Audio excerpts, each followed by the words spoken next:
திராவிட channel நண்பர்களுக்கு வணக்கம்.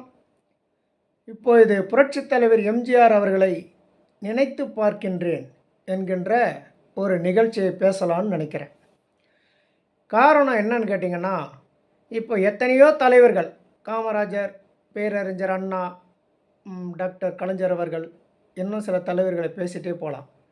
இவர்களை எல்லாம் நம்ம சிலையாக தான் பார்க்குறோம்.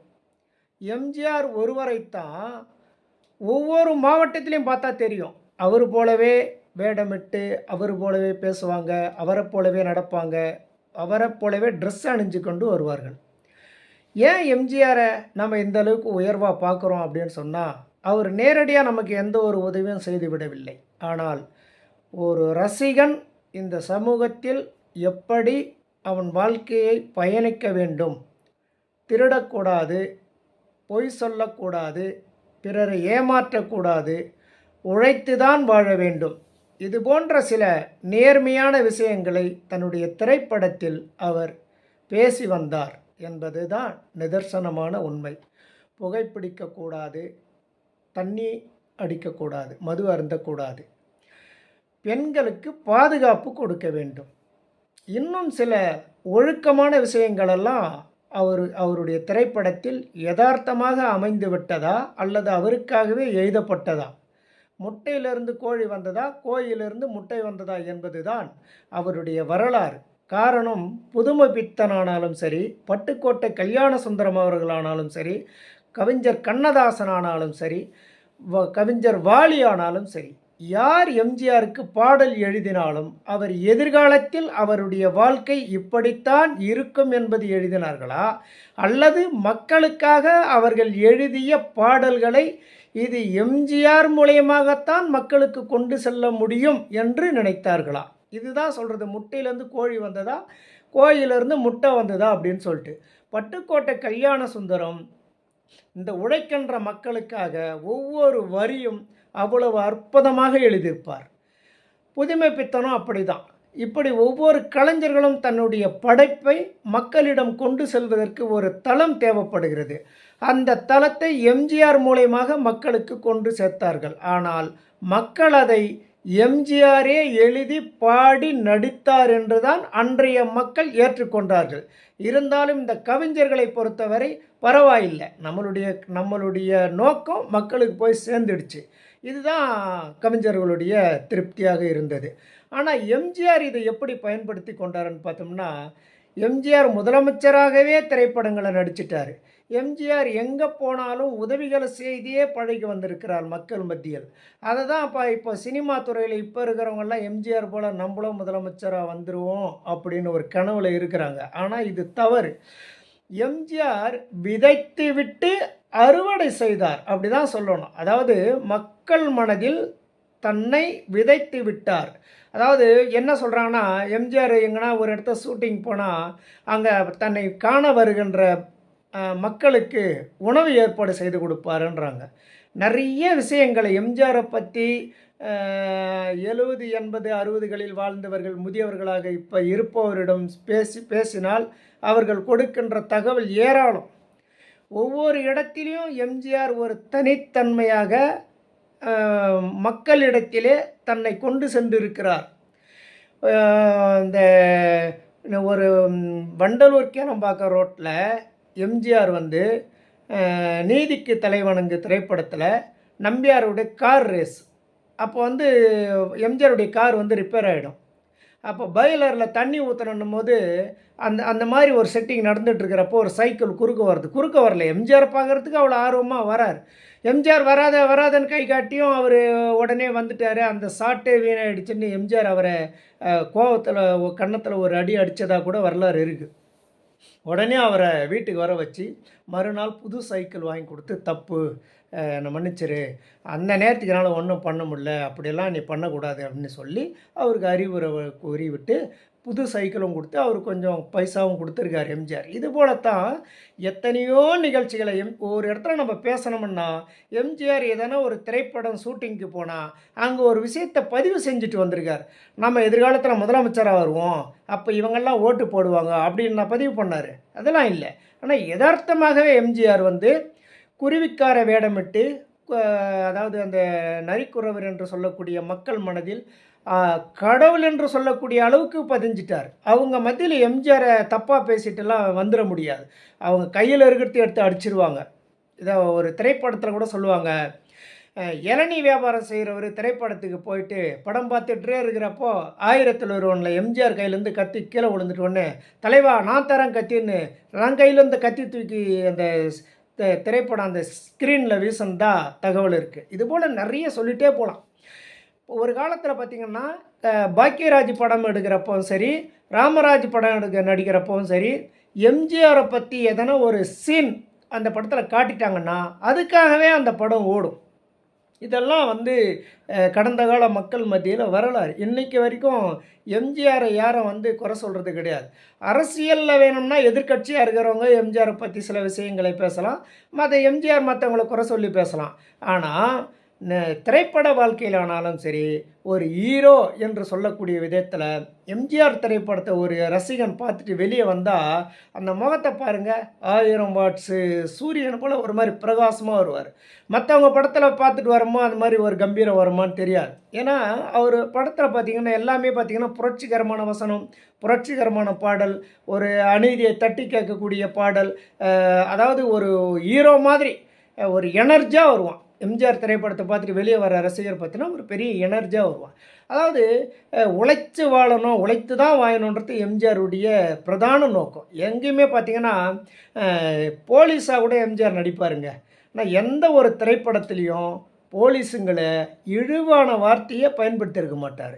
இப்போ வர திரைப்படத்தில் பார்த்திங்கன்னா போலீஸ் லஞ்சம் வாங்குற மாரி காட்டுவாங்க, அதாவது போலீஸை அடிக்கிற மாரி காட்டுவாங்க, போலீஸை தண்டிக்கிற மாரி காட்டுவாங்க. காமெடி சீன்லாம் பார்த்தீங்கன்னா காவல்துறையை ரொம்ப கீழ்த்தரமாக காட்டுவாங்க. குறிப்பாக பார்த்தீங்கன்னா அந்நியன் திரைப்படத்தில் என்னால் ஏற்கவே முடியாது. என்ன கமல்ஹாசன் அந்தளவுக்கு நேர்மையானவரா? அந்நியன் திரைப்படத்தில் ஒரு டிராஃபிக் போலீஸை இந்த ஷூவை தொடச்சிட்டு காசு வாங்கிட்டு போன்றார். டிராஃபிக் காவல்துறை தவறு செய்கிறது டிராஃபிக் காவல்துறை இல்லை, காவல்துறை பார்த்திங்கன்னா அந்தந்த ஆட்சியாளர்களுடைய கட்டுப்பாட்டில் தான் இருக்குது.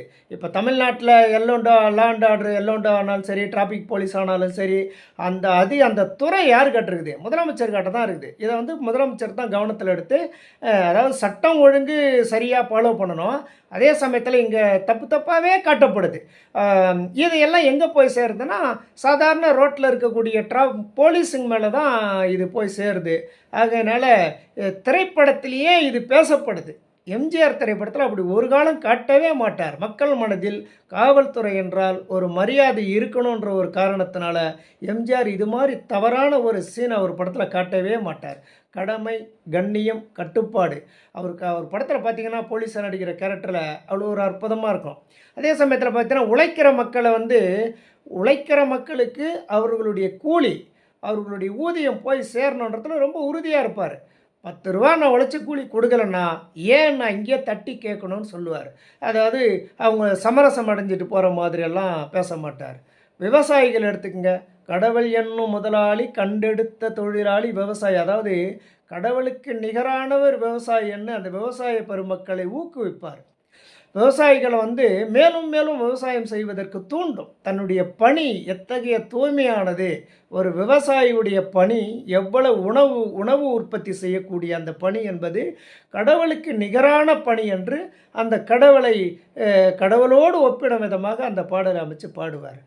தொழிலாளர்களையும் உழைக்கின்ற மக்களை நீ உழைப்பை அதாவது தப்பாக நினைக்காத, எந்த பணி செய்தாலும் அது உழைப்பு, நீ உழைச்சி சாப்பிட்றன்றதுக்கு அந்த கல் உடைக்கிற தொழிலாளியாக இருந்தாலும் சரி. இந்த ஒளிவிளக்கு திரைப்படத்திலே சொல்லுவார் பாருங்கள், கல் உடைச்சிட்டு கொஞ்சம் சில்லற காசை வாங்கிட்டு வருவார்.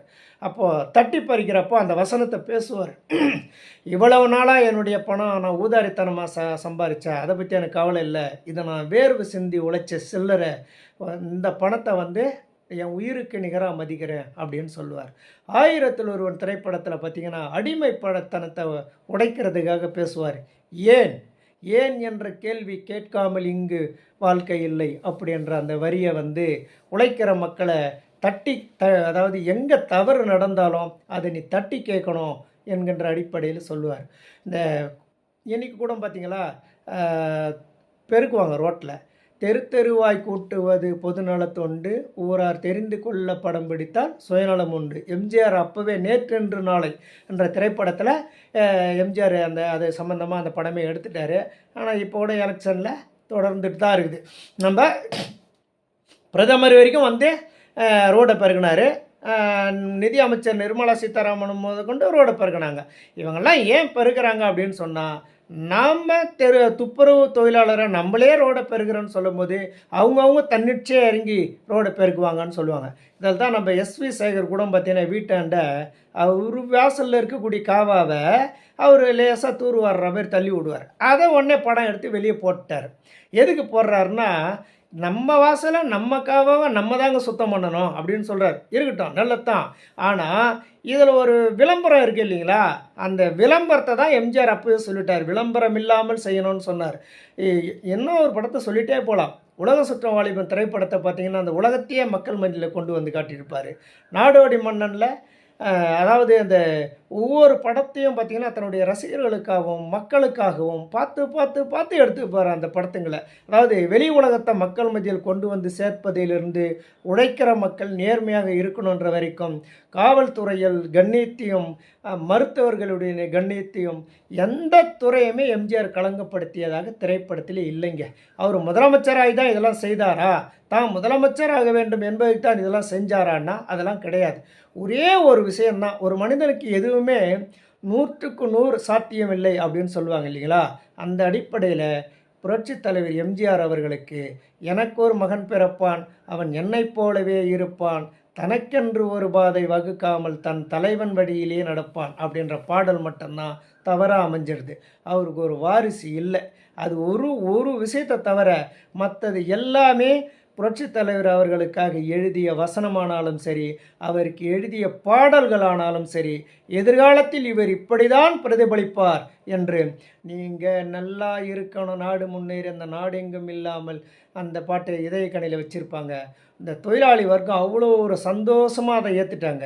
ஒளிவிளக்கு திரைப்படத்தில் எம்ஜிஆர் மருத்துவமனையில் இருக்கும்போது, இறைவா உன் மாளிகையில் எத்தனையோ மணிவிளக்கு, இந்த ஒரு உயிரை எங்களுக்காக கொடுத்துரு அப்படின்னு சொல்லுவாங்க. அந்த மருத்துவமனையில்னு சொல்லும் போது தான் எம்ஜிஆர் அமெரிக்காவில் மருத்துவமனையில் இருக்கிறப்போ இந்த தகவலை கொடுத்தது ராதாரவி அவர்கள். நடிகர் ராதாரவி, எம்ஆர் ராதாவுடைய மகன் ராதாரவி இருக்கார் இல்லைங்களா, அவர் வந்து ஒரு பள்ளிக்கூட விழாவில் இதை சொல்லிட்டு போனார். அவர் அமெரிக்கா போனதாகவும் அங்கே கைடு இருப்பாங்க இல்லைங்களா, வழிகாட்டுறவங்க, அப்போ வந்து இந்த இடத்த நீங்கள் போய் பார்க்குறீங்களா அப்படின்னு சொல்லியிருக்காங்க. இது என்ன ஒரு பில்டிங், இதை போய் என்னை பார்க்க சொல்கிறீங்க அப்படின்னு கேட்டாரான் ராதாரவி. இல்லைங்க, இங்கே தான் எம்ஜிஆர் மருத்துவமனையில் இருந்தார். அவர் மருத்துவமனையில் இருக்கிறப்போ எல்லா மத மக்களும் வந்து பிரார்த்தனை செய்து அந்த பிரார்த்தனை அந்த பூஜை பொருளை இவருக்கு அனுப்பி வச்சுருக்காங்க, பிரசாதம்.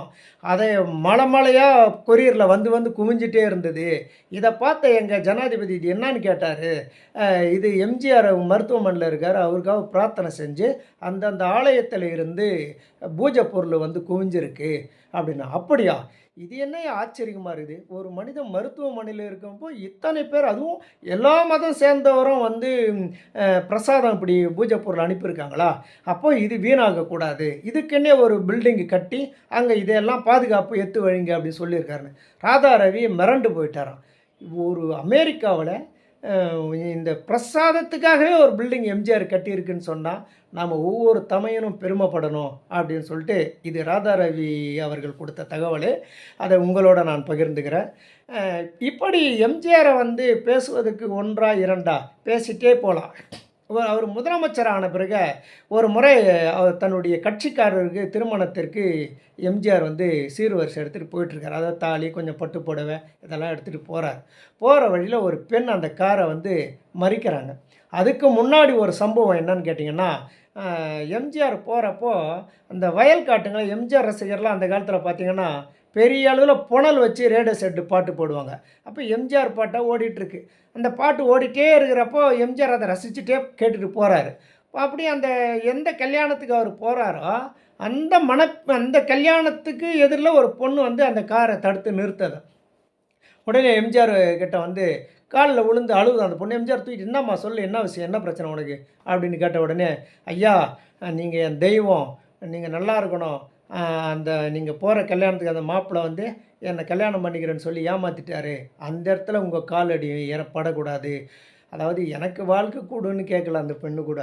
அந்த இடத்துல உங்கள் புனிதமான கால் படக்கூடாது அப்படின்னு கேட்டவுடனே எம்ஜிஆருக்கு ஒரு மாதிரி ஆகிடுச்சா. சரிம்மா நீ வீட்டுக்கு போ அப்படின்ட்டு காரில் உட்காந்து காரை திருப்பன்ட்டாராம்.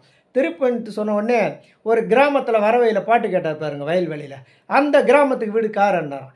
அந்த கிராமத்துக்குள்ளே ஒரு 100 கார் போனால் எப்படி இருக்கும் அந்த கிராமத்து மக்களுக்கு? அந்த கிராமமே வந்து செய்வது அறியாமல் திகைத்து என்ன இவ்வளோ கார் வருது ஒன்று ஓடி பார்த்தா எம்ஜிஆர் வந்துட்டார். அந்த கிராம மக்களுக்கு என்ன செய்கிறதுனே புரியல. அந்த கல்யாண பொண்ணு கல்யாண பையனும் எம்ஜிஆர் வந்துக்கிறாங்கன்னு நம்பவே இல்லை. இப்போ நமக்கே அதை கேட்குறதுக்கு எப்படி இருக்கும்? நம்மளுடைய கல்யாணத்துக்கு எம்ஜிஆர் அழைப்பு இல்லாமே, அதுவும் எவ்வளோ சாதாரண ஒரு ரசிகன் அவ்வளோதான். அப்போது அந்த வீட்டை எம்ஜிஆர் பார்த்த உடனே அந்த குடும்பத்துக்கும் தரகால் புரியல. அந்த பையன் உடனே என்ன பண்ணிட்டான், தாலி எடுத்துன்னு வாங்கிட்டு வர சொல்லி எம்ஜிஆர் காலில் வந்து அங்கேயே தாலி கட்டிட்டான். எம்ஜிஆர் வேணாம் அதெல்லாம் நாளைக்கு காலையில் தானே அதெல்லாம் முறையாக நடக்கணும், இதுக்கெல்லாம் சம்பிரதாயம் இதெல்லாம் ரெடி பண்ணியிருப்பாங்கன்னு. இல்லை இது என்ன கொடுமை, நீங்கள் கடவுளே என் வீட்டுக்கு வந்த பிறகு ராவு காலமாவது யமகண்டமாவது முகூர்த்த நாளாவது எல்லாம் ஒன்றா கூடிடுச்சு எனக்கு இன்றைக்கி அப்படின்ட்டு ஒரே சந்தோஷத்தில் தாலி கட்டிட்டார் அந்த பொண்ணுக்கு. இந்த மறுநாள் காலையில் ராமாபுரத்துக்கு அந்த பெண் வழிமறிச்சாங்கல்ல, அவங்க தூக்கிட்டு வர சொல்லி அவனை அந்த பொண்ணையும் அவருக்கு திருமணம் செஞ்சு வச்சுருக்காரு எம்ஜிஆர். இது வந்து தகவல் தான், எனக்கு கிடைச்ச தகவல். அது நம்பகத்தன்மையான்ற முறையில் ஒரு கிராமத்தில் நடந்தது, என்னுடைய நண்பர் எனக்கு சொன்னதை உங்களோட பகிர்ந்துக்கிறேன். இன்னும் பல எம்ஜிஆருடைய சாதனைகள் ஏராளமாக பேசிகிட்டே போகலாம். இப்போ என்னுடைய அனுபவத்தில் பார்த்திங்கன்னு சொன்னால் ஒரு அற்புதமான அனுபவம் நடந்திருக்கு என்னுடைய வாழ்க்கையில். எப்படின்னு கேட்டிங்கன்னா, நான் ஒரு டிரைவர், ஆம்புலன்ஸ் டிரைவராக இருக்கிறேன். ஆந்திராவில் ஒரு டெத் பாடி எடுத்துகிட்டு போயிருக்கேன். அங்கே இறக்கி வச்ச உடனே அதுக்கப்புறம் ஆம்புலன்ஸ் அங்கெல்லாம் நிற்கக்கூடாது, மக்கள் ரொம்ப பயப்பட ஆரம்பிச்சிட்டாங்க. வண்டி எடுன்றாங்க. டைம் என்ன தெரியுங்களா? நைட்டு 1 மணி. 1 மணிக்கு நான் ஆம்புலன்ஸ் எடுத்துகிட்டு வந்த வழியே வரேன். குக்கிராமம். அந்த கிராமத்தில் எல்லாமே காடாக இருக்குது. ஒரு கட்டத்தில் ஆறில் தண்ணி போகுது. ஆறில் தண்ணி போன உடனே அந்த தண்ணியில் வழி தெரியாது. நான் அப்படியே வரும்போது என் ஆம்புலன்ஸில் வந்தவர் இறங்கி முன்னாடி நடந்து போனார். நான் அதை பார்த்துட்டு வந்துட்டேன். திரும்ப வரும்போது எனக்கு ஞாபகமே இல்லை. எனக்கே ஒன்றும் புரியல. ஒன்று என்ன பண்ணிட்டேன், அதாவது இதுக்கு முன்னாடி என்னை எங்கேயுமே நிற்க வைக்கக்கூடாதுன்னு சொன்னாங்கல்ல, அப்போது ஒரு ஓரமாக நிறுத்தி படுக்க ஆரம்பிச்சிட்டேன் ஊரை விட்டு வெளியே வந்து. அப்போ என்னுடைய செல்லில் வந்து இது பாட்டு போடுறேன், அச்சம் என்பது மடமையிடான்ற பாட்டை கேட்ட உடனே வண்டி எடுக்க ஆரம்பிச்சிட்டேன். அந்த பாட்டை கேட்டுக்கினே வரும்போது தான் அந்த ஆற்றுக்கிட்ட வந்து நின்றுட்டேன். இங்கே வழி காட்டணுமே ஆள் இல்லையான்னு நினைக்கிறப்போ, நம்ம விஜயகாந்த் படத்தில் காட்டுவாங்க இல்லைங்களா, அந்த கருப்பாக ஒரு பட்ஜெட்டு போட்டு விஜயகாந்த் நிற்பார் வைதேகி காத்திருந்தாவில், அந்த கெட்டப்பில் ஒருத்தர் நைட்டு 1 மணிக்கு என் வண்டி பக்கத்தில் ரைட் சைடு டிரைவர் சீட்டு பக்கத்தில் வந்து நின்னா எப்படி இருக்கும் யோசனை பண்ணி பாருங்கள். நானும் மனுஷன் தானே, ஓன்னு அலறிட்டேன். அதுக்கப்புறம் அவர் சொல்கிறாரு, அவர் தெலுங்கில் பேசுகிறாரு, இங்கே தண்ணி போகுது வழி காட்டுறதுக்காக நான் நிற்கிறேன்றார். அவர் எனக்கு முன்னாடி நடந்து போனார். நான் அவர் பின்னாடி கரையேறிட்டேன். அதன் பிறகு அவருக்கு ஒரு 20 ரூபா டீ சாப்பிட்டுங்கன்னு கொடுத்துட்டு வந்துட்டேன். இப்படி ஒவ்வொரு சம்பவமும், அதாவது உழைச்சி தான் வாழணும். இன்றைக்கு வரைக்கும் நான் உழைச்சிட்ருக்கேன். எத்தனையோ கரடு முரடான பாதைகளை நான் சந்தித்து வந்திருக்கேன். நான் 70ல் பிறந்தேன். இன்றைக்கி எனக்கு வயசு 54 ஆகுது. இன்றைக்கு வரைக்கும் அந்த எம்ஜிஆர் பாடலை கேட்டு, அதாவது ஒரு தத்துவமாகவே எடுத்துகிட்டு, முடிஞ்ச வரை யாரும் 100% சொல்லிட முடியாது, என்னால் முடிந்தவரை நேர்மையை நான் கடைபிடிக்கிறேன் என்றால் அதற்கு என் தலைவன் புரட்சி தலைவர் எம்ஜிஆருடைய அதாவது அவர் எழுதலை, அவர் பாடலை, அவர் சும்மா வாய் அசைச்சார், அவர் சும்மா கையை காலை அசைச்சாருன்னு பேசலாம். ஆனாலும் எழுதியது கல்யாண சுந்தரமான அவர்களானாலும் சரி, நடன ஆசிரியர்கள் நடித்து காட்டி எம்ஜிஆர் நடித்திருந்தாலும் சரி, எம்எஸ் விஸ்வநாதன் அவர்கள் இசையமைத்திருந்தாலும் சரி, இன்னும் எத்தனையோ தேவர் அவர்கள் திரைப்படத்தை தயாரித்திருந்தாலும் சரி, மக்கள் மத்தியில் மக்களுடைய நேரடியாக அடையாளமாக சென்றது புரட்சி தலைவர் எம்ஜிஆர் அவர்கள்தான். அவர்களுடைய வழியில் வந்த ரசிகர்கள், கோடிக்கணக்கான எம்ஜிஆர் ரசிகர்கள் இன்று வரை நேர்மையை ஓரளவுக்காவது கடைபிடிக்கிறார்கள் என்றால் அது எம்ஜிஆரை ஏற்றுக்கொண்டதனுடைய தத்துவம்தான். நானும் எம்ஜிஆர் ரசிகன் என்பதில் பெருமை கொள்கிறேன். நன்றி, வணக்கம். தொடரும் எம்ஜிஆரை பற்றி நினைவு கூறும் பயணம். நன்றி.